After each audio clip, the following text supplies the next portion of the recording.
And one child was telling me, one learner with albinism was telling me, you see, why should I go to school? When I get to school, almost everybody is spitting on me, because the belief is that when you meet a person with albinism, you must spit saliva on him or spit on your shirt, or else you inherit the same condition, or you are going to give birth to a similar child. So here is a child who goes to school. The only thing you receive, people spitting on you or spitting on themselves, and so they become very uncomfortable. And that also contributes quite a lot for them to drop out of school. I went to 4 provinces and 12 schools, and in total, of course, I interviewed and talked to about 118 respondents. What seems to come out very clear is that learners with albinism do not have a smooth flow in terms of their education, their progression, and later on their completion rates. Many reasons, of course, are attached to that. The major one is that there are a lot of myths that surround learners with albinism. For instance, in some of the places in Zambia, they believe that the person with albinism can be of good help in terms of providing riches. When a person with albinism takes a bath, they will get hold of the water, and fishermen will come and buy that water, which they use to catch a lot of fish. And what seems to be very interesting out of that was that when I asked the parents who would get this water for their children, and whether the fishermen would come back and report that they caught a lot of fish, and the parents were saying, yeah, they will get a lot of more fishermen coming. And so you can imagine, if a parent is earning a living out of the water from this child, they would find it very difficult to release the child for school. So there is an economic gain. So while it is true that a lot of these children are killed for ritual purposes and all those things, even when they are not killed, some of the things that they get from the children are so beneficial to most of the parents. And so they don't want these children to go to school. It is clear most of these learners with albinism find themselves in special education schools, and these are schools for the blind. And what is clear is that there is a challenge in terms of distance. Secondly, the issue of poverty on the part of the parents. Thirdly, the issues of superstition, the issues of myths.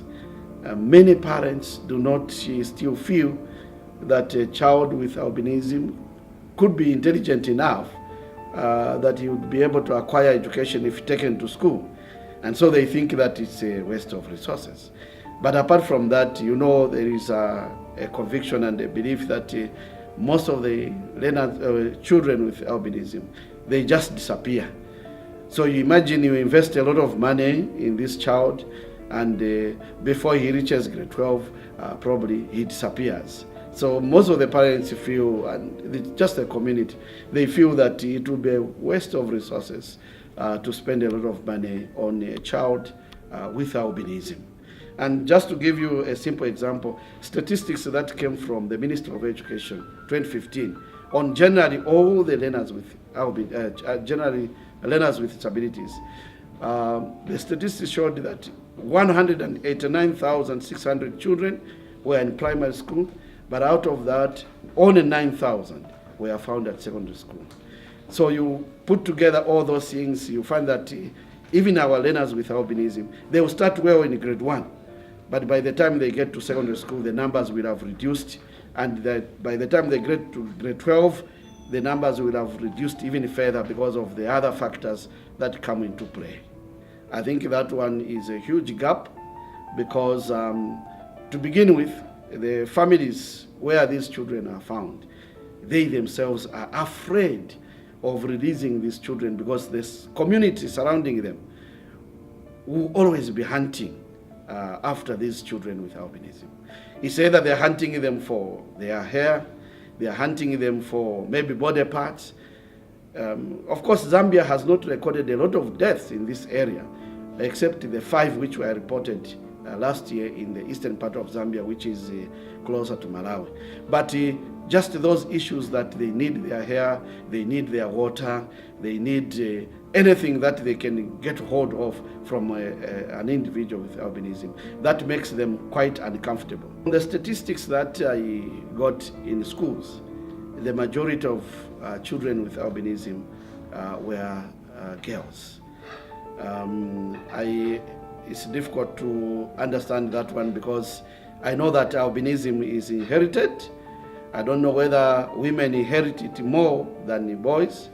We need to confirm that one. But I'm thinking that the predisposition usually in most of these African countries, including Zambia, parents would be more willing to send their boy child to school than the girl child. So to have a higher number of girls than boys, it may be showing that maybe a higher number of our children with albinism in the country are that of girls.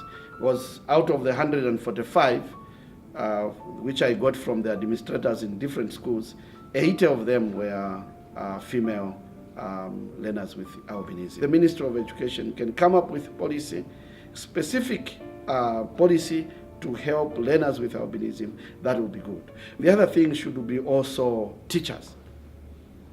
I think that teacher training should be tailored to provide an understanding to the student on what albinism is and how they can help a learner with albinism. I don't think in our country or elsewhere there is a curriculum that provides for learners with albinism. Parents need a lot of education. And I could hear, when you interviewing most of these parents, I could hear from their voices that they were a lot more skeptical. Some of the things that they've heard within the society, some of them have ended up believing it. Because some parents would tell me, no, we were told, no, sell your child to me. I'm living a poor life, and sometimes it looks as if it's a good idea because maybe it will shift my welfare and all those things. So you can tell that some of them could easily have a temptation to think that selling a child with albinism would be a good idea.